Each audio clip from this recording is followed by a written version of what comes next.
The delegate has the floor. Thank you, Mr. Speaker. Mr. Speaker, ladies and gentlemen, after we got through the opening festivities, I wanted to take this Monday opportunity to welcome everybody back now that we are in full swing and getting down to the business to which we were elected.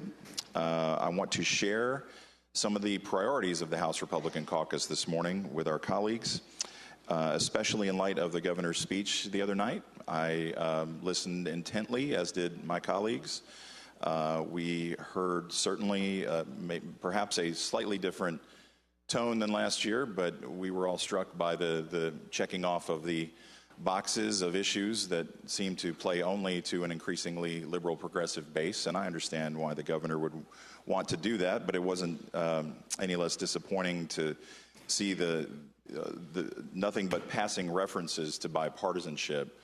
And of course, those of us on this side of the aisle have come to learn that whenever anybody references bipartisanship on the other side, typically what they mean is Republicans doing what Democrats want. That is not the definition of bipartisanship, Mr. Speaker. Bipartisanship is working together on places where we can find common interest, and we think we have some places where we can do that this session, the first of which I think should be something that we should all be able to get behind, and that is on the issue of taxes and tax relief for hardworking Virginians. To be very clear, the governor's proposal to increase taxes on those hardworking Virginians is dead on arrival. We are not going to participate in that. We're not going to discuss that.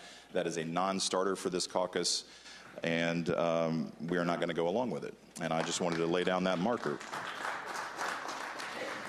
It shouldn't be a surprise that that is our position, Mr. Speaker, given the fact that last year this caucus stopped around $770 million in proposed tax increases from Democrats. Our priority again this year is not only to protect those taxpayers from those types of proposed increases, but to protect them from the consequences that may come if we do not act. And specifically, it is our intent to raise the standard deduction and continue to allow people to itemize their deductions on their taxes.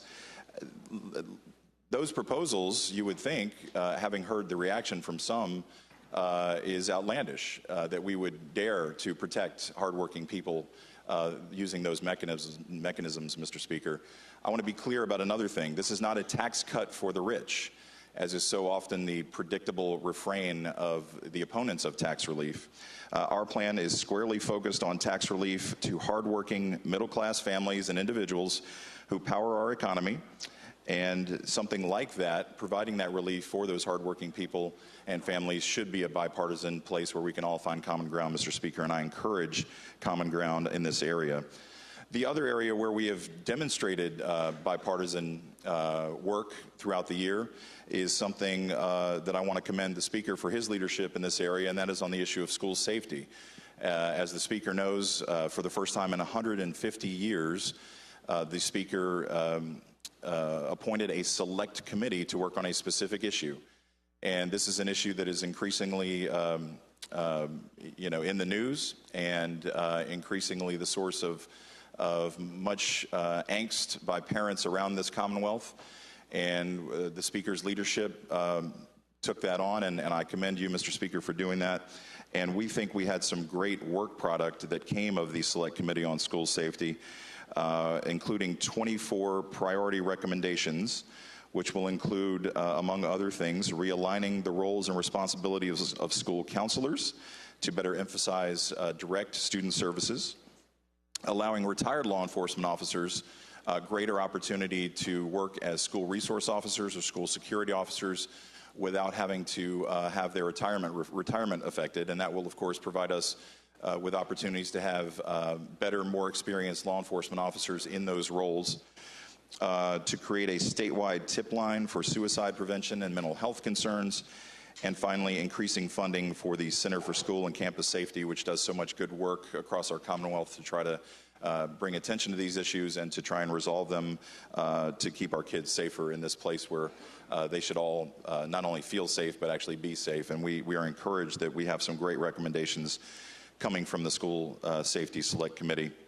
To wrap up, Mr. Speaker, protecting the middle class from tax increases and protecting our children in the place where they may be vulnerable is certainly a priority of ours. But there are numerous other places where I could spend many more minutes than we have this morning articulating those issues. They include lowering health care costs for those same families, fighting the opioid epidemic, which is so rampant throughout our state, reforming our higher education system to make it more affordable and to better prepare our students for the challenges to come and the needs of our workforce, promoting economic development, making our communities safer, something that I have worked on for 14 years now, Mr. Speaker, supporting our teachers, law enforcement officers, and other hardworking state employees, likewise is a priority of this caucus. These are things that should and typically are sources of bipartisan cooperation. I wish we had heard more about them during the State of the Commonwealth address. We certainly take the governor at his word, at least, that he does want to work with us on these things. We wish we had heard more about it. You know, there are many in my caucus who have other things that they're concerned about. Lots of hot-button issues that divide people here that I know the other side of the aisle is not interested in. And we're not asking, you know, for you to reinvent who you are. We're just saying there are places where we can find common ground. And protecting kids and lowering health care costs and providing tax relief to hardworking Virginians are certainly places we should be able to do that. So we hope that our colleagues on the other side of the aisle will meet us halfway on some of these issues and work with us to better serve the people we all represent. And I thank you for the time, Mr. Speaker.